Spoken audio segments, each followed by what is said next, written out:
बिस्मिल्लाहिर्रहमानिर्रहीम, अस्सलाम वालेकुम जी। मैं नजमुल हसन बाजवा हूँ। आपको हमारे फेसबुक पेज और यूट्यूब चैनल पर खुश आमदेद। नाज़रीन कराम, आज शायद सूबा पंजाब के अंदर दमादम मस्त कलंदर का दिन है, क्योंकि इतनी बड़ी गड़बड़ शुरू हो चुकी है और उसके आगाज़ यानी कि दिन के आगाज़ से ही हम ये देख रहे हैं कि कुछ चीज़ें अच्छी नहीं हो रही हैं। आज के दिन वज़ीर आला पंजाब डी नोटिफाई हो सकते हैं। आज के दिन चूँकि गवर्नर ने वोट ऑफ कॉन्फिडेंस के लिए कहा हुआ है, जो कि होना नहीं है। इस वक्त कंटेनर्स पहुंच रहे हैं, सील के अमल का आगाज हो सकता है। इसे वज़ीर आला पर कब्जे के, वज़ीर आला के जो सीएम हाउस है उसके ऊपर कब्जे की कार्रवाई कहा जा सकता है, क्योंकि कंटेनर्स पहुंच रहे हैं। वज़ीर आला सेक्रेटेरिएट के सामने भी ये काम किया जा रहा है।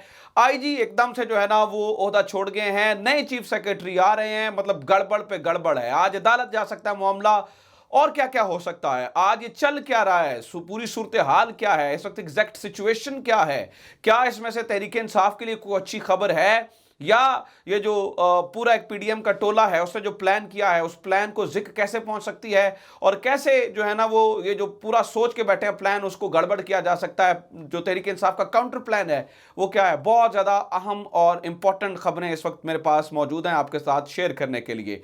इन सारी चीज़ों को बताने से पहले सबसे पहले मुझे इजहार अफसोस करना है। आज जो शीरी मज़ारी साहिबा हैं, उनके खामन की वफ़ात का पता चला है।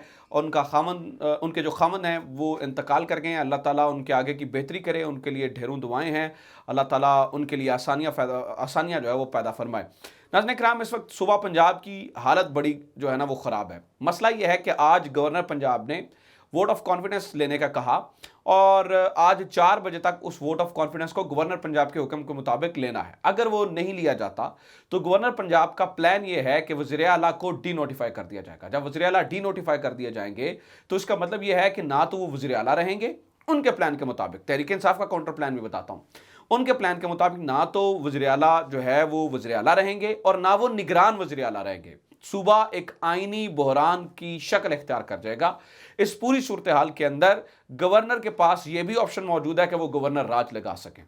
और कल राना सनाउल्लाह साहब ने यह धमकी दी थी। कल मैं आपको पता है स्पीकर साहब के साथ रहा लंबा अरसा, लंबा टाइम, और मेरा ज़मान पाक भी जाना हुआ। वहाँ पर भी चीज़ें कुछ मैंने अपनी आंखों से होती हुई देखी। तो वो ये कह रहे हैं कि इनकी जरूरत ही नहीं है कि ये जो है ना वो सीएम हाउस को सील करें। लेकिन इस वक्त की सूरत हाल में आपको बताऊं तो सीएम सेक्रेटेरिएट के सामने कंटेनर्स पहुंच रहे हैं, और ये इसका स्क्रीनशॉट आप देख रहे हैं। वकास, ये तहरीक इंसाफ का बड़ा पॉलिटिकल और सोशल एक्टिविस्ट है, वकास अमजद, इसने भी बताया है, इसने भी इस चीज़ को कंफर्म किया है कि सीएम सेक्रेटेरिएट के सामने जो है वो कंटेनर पहुंच रहे हैं। और ये जो बात है ना सीएम हाउस पर कब्जे वाली, इसके ऊपर अमल का आगाज हो सकता है। उसकी वजह क्या है देखें। गवर्नर ने अहकामात जो है वो दिए, और गवर्नर ने कहा कि आप जो है ना वो वोट ऑफ कॉन्फिडेंस लें, जिसके जवाब में स्पीकर ने एक रूलिंग दी, और स्पीकर ने रूलिंग दी कि यार ये जो मामला है ना, ये गवर्नर के अहकामात आर्टिकल 54(3) और 127 के मुताबिक नहीं है। क्योंकि एक केस हुआ था, वो मैं आपके सामने रख देता हूं, वो है मंजूर वट्टू बा मुकाबला फेडरेशन। मंजूर वट्टू, जो लोग सियासत से जिन्हें दिलचस्पी है और जिन्हें पुराना याद है, मंजूर वट्टू साहब का एक मामला हुआ था पंजाब के अंदर। तो मंजूर वट्टू बा मुकाबला फेडरेशन, ये एक केस हुआ था। इस केस का हवाला देते हुए जो स्पीकर साहब हैं, जो उन्होंने रूलिंग दी, उन्होंने कहा था कि एक तो जो गवर्नर के अहकामात हैं वो आर्टिकल 54(3) और 127 के मुताबिक नहीं है, और दूसरा उन्होंने मंजूर वट्टू में मुकाबला फेडरेशन का हवाला देते हुए, इस केस का हवाला देते हुए कहा था कि अदालती फैसले में यह लिखा था कि एतमाद का वोट के लिए जो है वो 10 दिन देने चाहिए, नंबर 1। नंबर 2, नाज़रीन कराम, 14 जून को 41वां इजलास बुलाया गया था ऐवाने इकबाल के अंदर। वो बजट के लिए इजलास बुलाया गया था, जो कि गवर्नर पंजाब ने बुलाया था।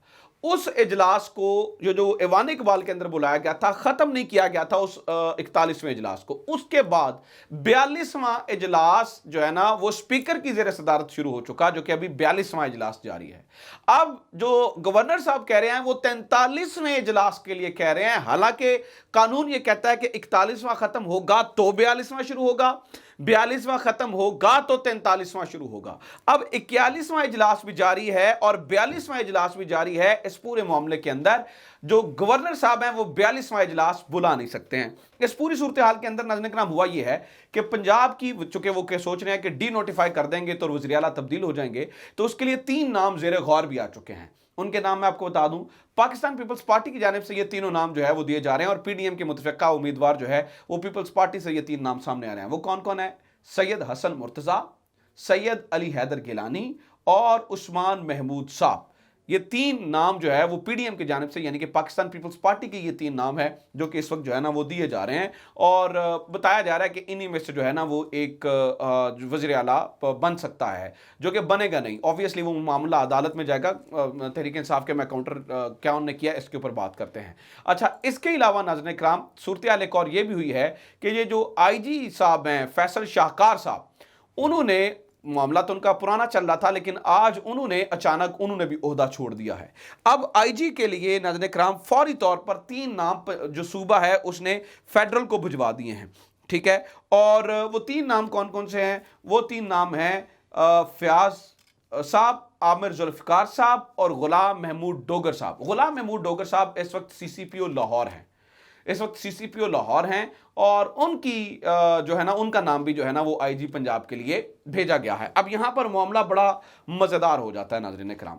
دیکھیے ذرا تحریک انصاف کا کاؤنٹر پلان سن لیجئے، پھر میں چیف سیکرٹری کی بات کرتا ہوں۔ تحریک انصاف اگر یہ گڑبڑ ہوتی ہے تو یہ معاملہ عدالت کے اندر فوری طور پر لے جائے گی، اور جو بھی بیوروکریسی ہے اور جو بھی لوگ ہیں وہ سارے کے سارے وزیر اعلیٰ جو ہے نا وہ چودھری پرویز لائی صاحب کو ہی مانیں گے، اور اس کے لیے پوری تیاری کر لی گئی ہے۔ ایک بات ہمیں یہ بھی پتہ چلی ہے، گو کہ یہ تھوڑی سی اس میں کنٹروورسی ہے اور ابھی مبینہ طور پر پتہ چلی ہے، لیکن پتہ یہ چلا ہے کہ کنجا ہاؤس سے بھی لوگ آ رہے ہیں۔ اب وہ کس لیے آ رہے ہیں مجھے اس بات کا اندازہ نہیں ہے، لیکن پتہ چلا ہے کہ کنجا ہاؤس جو چودھری صاحبان کا کنجا ہاؤس ہے اس سے بھی بتایا جا رہا ہے کہ لوگ جو ہے نا وہ آ رہے ہیں یہاں پر، اور اگر انہوں نے گڑبڑ کرنے کی کوشش کی تو اس کا جواب دیا جائے گا، ٹھیک ہے۔ تو بہرحال یہ کوئی اچھی بات نہیں ہے، لیکن اس وقت خبریں اس طرح سے ملتی جلتی خبریں جو ہیں وہ ناظرین کرام موصول ہو رہی ہیں۔ اللہ کرے، مجھے نہیں لگتا کہ چونکہ پاکستان کے جو حالات ہیں یہ اس نہج پر لے جائیں کہ یہ فورسز کو آمنے سامنے کریں یا گڑبڑ کرنے کی، یا سی ایم ہاؤس پر قبضے کی کوشش کریں فیڈرل گورنمنٹ۔ لیکن دیکھیں رانا صاحب کی جو پرانی تاریخ ہے نا وہ اس ایسے واقعات سے بھری پڑی ہے، سو لہٰذا ان سے کچھ بھی ایکسپیکٹ کیا جا سکتا ہے، یہ ایکسپیکٹ کیا جا سکتا ہے کہ وہ اس طرح کی گڑبڑ کر سکتے ہیں۔ اس کے کاؤنٹر میئرز جو ہے وہ اس وقت تحریک انصاف نے لے لیے ہیں، تو آج رات تک ایک بہت بڑا آئینی بحران صوبے کے اندر پیدا ہو سکتا ہے، جس کے 90% سے زیادہ چانس ہیں کہ صوبے کے اندر ایک ایسا آئینی بحران پیدا ہو جائے گا جس سے جو ہے نا وہ معاملات بہت زیادہ خراب ہو جائیں گے۔ باقی رہی بات چیف سیکرٹری کی، تو آپ کو پتہ ہے جناب کہ جو کامران علی صاحب ہیں وہ چیف سیکرٹری، وہ کہہ رہے تھے میں ربڑ اسٹیمپ نہیں بننا چاہتا، پہلے وہ چھٹیوں پہ گئے، پھر وہ چھٹیوں پر چلے گئے، اب ان کی جگہ عبداللہ خان سنبل کو چیف سیکرٹری پنجاب تعینات کر دیا گیا ہے۔ تو آئی جی بھی تبدیل، چیف سیکرٹری بھی تبدیل، معاملہ جو ہے نا وہ کہیں اور جا رہا ہے، معاملہ گڑبڑ کی طرف جا رہا ہے۔ 4 بجے کے بعد گورنر جو ہے نا وہ ڈی نوٹیفائی کر سکتا ہے۔ 4 بجنے میں صرف ابھی جو میرے پاس ٹائم آ رہا ہے وہ 40-45 منٹ رہ گئے ہیں، اس کے بعد دیکھتے ہیں معاملہ جو ہے وہ کس طرف جاتا ہے، اور کام جو ہے نا وہ پاکستان کے لیے کچھ اچھا نہیں ہو رہا ہے، صورتحال خراب ہو رہی ہے۔ تو جو ہی اس بارے میں کچھ اپڈیٹس آتی ہیں I'll share with you۔ اپنا خیال رکھیں، خدا حافظ، پاکستان زندہ باد۔